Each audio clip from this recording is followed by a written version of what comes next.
या सरकारने केलेल्या, आपण नेहमी पॉझिटिव्ह गोष्टींनी सुरुवात करावी कुठलाही विचार करताना. त्यामुळे पॉझिटिव्ह काय गोष्टी त्यांनी केल्या असं आपण एक बघू आणि पटकन त्याचा आढावा घेऊ आणि मग निगेटिव्ह काय त्याकडे जाऊ.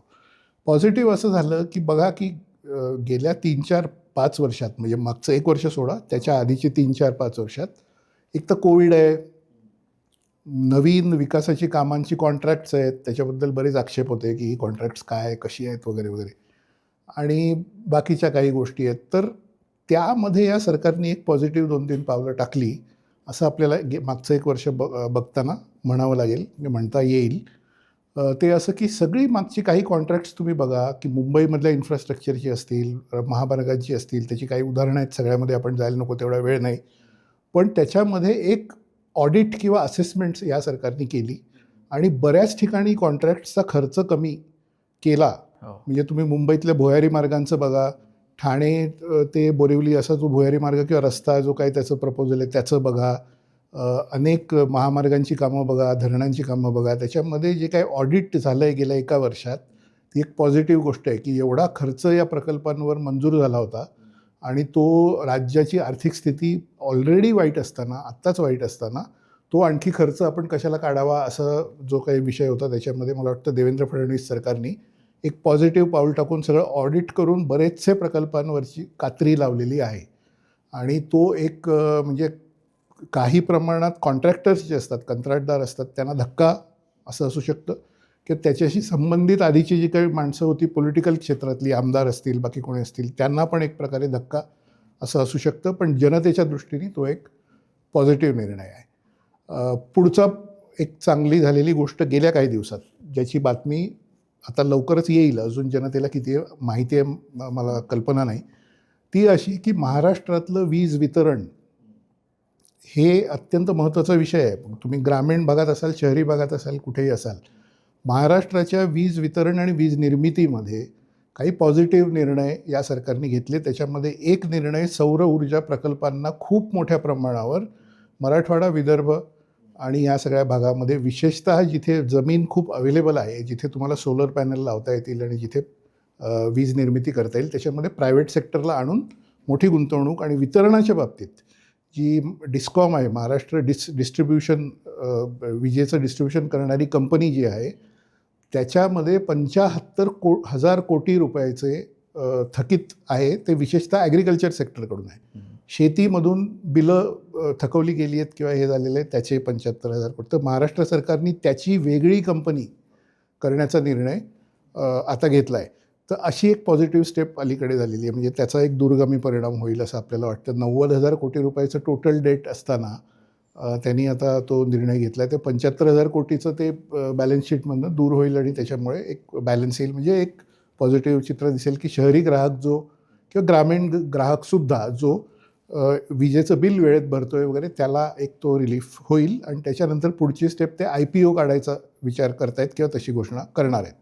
त्यामुळे वीज क्षेत्रामध्ये पॉझिटिव्ह पावलं काही रिफॉर्म्स, आणि हे इकॉनॉमिक रिफॉर्म्स फार महत्त्वाचे आहेत आणि ते होत आहेत. आणखी एक क्षेत्र असं आहे की जे इन्फ्रास्ट्रक्चरमध्ये इन्व्हेस्टमेंट, हे जे क्षेत्र आहे की इन्फ्रास्ट्रक्चरमधल्या इन्व्हेस्टमेंटला प्रायव्हेट बॉन्ड्स आणणे आणि राज्यामध्ये रस्त्यांचं एक चांगलं जाळं निर्माण होणे. आता समृद्धी महामार्गाबद्दल बरीच टीका होते की समृद्धी महामार्गामध्ये रस्त्याची क्वालिटी काही ठिकाणी एवढी चांगली नसेल किंवा ॲक्सिडेंट्स होत आहेत किंवा अमुक काय होत आहेत वगैरे, असे निगेटिव्ह भाग आहेत. पण मुळात एक मुंबई आणि नागपूर यांना जोडणारा एक मोठा रस्ता, तुम्ही बघा, अमेरिका देश बघा, कुठलाही देश बघा, ही कुठली पायाभूत विकास हा पहिले रस्त्यांची निर्मिती याच्यापासून होतो.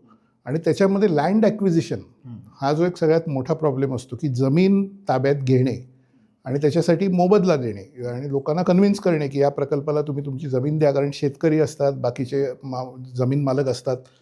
त्या बाबतीत या सरकारने गेल्या 1 वर्षात बऱ्याच पॉझिटिव्ह, म्हणजे समृद्धी महामार्ग तर सुरू होऊन 3 वर्ष झाली, पण तरी मी म्हणतोय की आता नवी मुंबई एअरपोर्ट बघा, शक्तीपीठ महामार्ग आहे किंवा अजून पुरंदरचं जे एअरपोर्ट आहे तिथल्या जमिनीच्या अधिग्रहणाच्या संदर्भात पुरंदर एअरपोर्ट, त्याच्याबरोबरच आता पुढच्या महिन्यात, या महिन्यात डिसेंबर 25ला, म्हणजे अजून साधारण 20 दिवसांनी मला वाटतं, जो एक एअरपोर्ट सुरू होणार आहे त्याचं लँड ॲक्विजिशन करून या सरकारने, म्हणजे आधीच्या पण सरकारने, या सरकारने सुद्धा तो मार्गी लावलेला आहे. आणि त्याच्यामुळे आजच तुम्ही बघा की एअरपोर्ट कंजेशन की विमानतळावर प्रचंड गर्दी, खूप डिमांड आहे आणि त्याच्यामुळे ते सगळं चालत नाही, काय म्हणजे लोकांचा प्रॉब्लेम झाला आहे, तर त्याला एक वाट करून देणं नवीन एअरपोर्ट, म्हणजे ती गर्दी कमी होणं आणि लोकांना फॅसिलिटी. तर अशा गोष्टी पॉझिटिव्ह या एका वर्षात झाल्या आणि त्या व्हिज्युअली दिसल्या असं आपण म्हणू.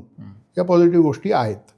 थोडंसं निगेटिव्ह भागाकडे येऊ पुढच्या तुमच्या प्रश्नाच्या आधी, की महाराष्ट्रामध्ये अनेक गोष्टी गेल्या एका वर्षात झाल्या की ज्या आधी कधीही झाल्या नव्हत्या आणि त्याच्यामध्ये एक थोडं डिटिरॉरेशन, म्हणजे त्याची एक दर्जा खाली खाली जाणं असं जे आहे ते घडतं आहे आणि त्याच्याबद्दल चिंता ही खूप वेगवेगळ्या थरातून व्यक्त होते आहे. त्यातली पहिली गोष्ट लॉ अँड ऑर्डर.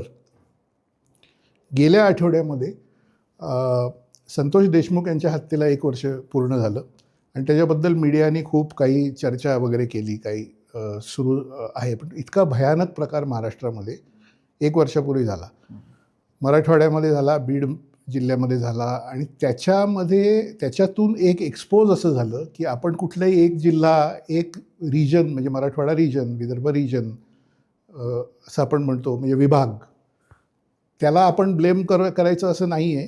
पण ते एक उदाहरण समोर आल्यानंतर त्या निमित्ताने महाराष्ट्रातली ओव्हरऑल लॉ अँड ऑर्डर याच्याबद्दल जे प्रश्न आले त्याच्यामध्ये अनेक जिल्ह्यांमध्ये अशाच प्रकारे गुंडगिरी, काही विशिष्ट राजकीय लोकांचं संरक्षण गुंडांना असणे आणि त्याच्यामध्ये आपण काय वाटेल ते करू शकतो आणि कायद्याची भीती आपल्याला नाही असं दिसणे किंवा असं जनतेला जाणवणे किंवा ही माणसं आहेत आणि ह्यांच्या विरुद्ध कोणी काही आवाज करू शकत नाही, कोणी आवाज उठवू शकत नाही असं मला म्हणायचं आहे. ते वाटेल तसे वागतायत. मग ते रस्त्यावरचं त्यांचं फिरणं असो, काळ्या काचांच्या गाड्या घेऊन किंवा नंबर प्लेट विना किंवा नंबर प्लेट छोट्या आकारात लावून वगैरे असो, कोणी त्यांना विचारत नाही, थांबवत नाही वगैरे, किंवा अगदी जमीन ताब्यात घेणं एखादी किंवा जमिनीचे व्यवहार करणं की जी जमीन सरकारी आहे, ज्या प्रकरणापर्यंत आपण 1 वर्षांनी आलो, जो गेल्या महिन्यात उघड झालेलं प्रकरण आहे पुण्यातलं जमिनीचं. तर मला असं वाटतं की गेल्या एका वर्षात सरकारचा एक निगेटिव्ह भाग आपण असा बघितला पाहिजे आणि मांडला पाहिजे स्पष्टपणे, की लोकांच्या मनामध्ये, लोकांच्या म्हणजे मला असं म्हणायचं की जे कायदा तोडतायत असे काही जे निवडक लोक आहेत, ते मायनॉरिटी लोक आहेत, म्हणजे छोटी संख्या आहे त्यांची, पण ते जे कोणी असतील, गुंड असतील, राजकीय आश्रय असलेले कोणी समाजकंटक असतील किंवा अन्य कोणी असतील, त्यांच्या मनात कायद्याची भीती नसणे, हा भाग एक महाराष्ट्रामध्ये गेल्या एका वर्षात निगेटिव्हमध्ये आपल्याला मोजावा लागेल. जसं आपण पॉझिटिव्ह साईड सांगितली तशी निगेटिव्हमध्ये ही बाजू आहे आणि ती गेल्या एका वर्षात अचानकपणे इतकी वाढली आहे की आधीच्या काळामध्ये इतकी ती कधी दिसली नव्हती असं मला वाटतं. आणि वेगवेगळ्या प्रकारची सरकारं, वेगवेगळ्या पक्षांची सरकारं, हे सगळं मी बघितलं आहे, तुम्हाला माहिती आहे, आपण सगळ्यांनी बघितलं आहे. तुम्हीसुद्धा काय अगदी विद्यार्थी असल्यापासून तुम्हाला जर मीडियामध्ये इंटरेस्ट आहे, तुम्ही मीडिया ग्रॅज्युएट आहात, म्हणजे मीडिया स्कूलचे ग्रॅज्युएट आहात, तुम्हाला हे सगळं माहिती आहे. 15 वर्ष 20 वर्ष आपण जे बघितलं, तर इतकी वाईट अशी स्थिती नव्हती असं एक मला वाटतं. हे माझं पर्सनल इम्प्रेशन आहे, याच्यावर काही कोणी कॉमेंट करावी, की एका सरपंचाचा खून, त्याचं हाल करून त्याचं करण्यापासून ते सरकारी जमीन ही काहीतरी कागदपत्र अशी उलटीपालटी करून स्वतः लाटणे किंवा विकत घेतल्याचं दाखवणे इथपर्यंत गेल्या एका वर्षात या सगळ्या गोष्टी गेल्या डिसेंबरपासून मागचा महिना म्हणजे नोव्हेंबरपर्यंत असंख्य घडलेल्या आहेत. मग त्याच्यामध्ये कोकणामधले प्रकार तुम्ही बघा. आता नगर परिषद निवडणुकांमध्ये काय काय सुरू आहे, कसे आरोप आहेत, काय आहेत वगैरे, तर त्याच्यात एक मागे राज्य पडलं आहे असं मला वाटतं. दुसरा एक निगेटिव्ह भाग आपल्याला दिसतो स्पष्टपणे, तो म्हणजे महिलांची सुरक्षा. या विषयावर दिल्लीमध्ये निर्भया प्रकरण झालं तेव्हा भाजपनी एवढं रान उठवलं होतं आणि भारतीय जनता पक्षाने तो एक नारी सुरक्षा हा एक मोठा विषय करून 2014मध्ये नरेंद्र मोदी सरकार आलं वगैरे. आता 11 वर्ष झाली आहेत त्याला. महाराष्ट्रामध्ये त्या 11 वर्षापैकी एक महाविकास आघाडीचं 2-2.5 वर्ष सरकार होतं, तेवढं वगळलं तर मला वाटतं 9 वर्ष 8.5 वर्ष तर भाजपचं सरकार आहे किंवा भाजपचा सहभाग असलेलं सरकार आहे. अशा परिस्थितीत महाराष्ट्रात महिलांची सुरक्षा या विषयावर सुद्धा निगेटिव्ह थोडं चित्र आहे. आणि तिसरा मी म्हणेन एक निगेटिव्ह भाग थोडा आहे, तो म्हणजे आर्थिक घसरण महाराष्ट्राची.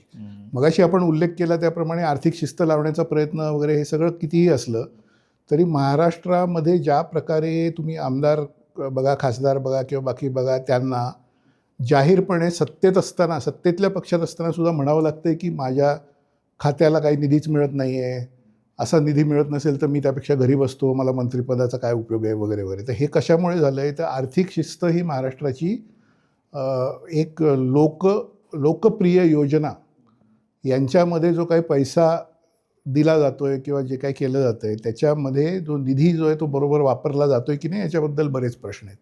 तर अशी एक निगेटिव्ह बाजू आहे, एक पॉझिटिव्ह बाजू पण आहे. असं चित्र गेल्या 1 वर्षात आहे.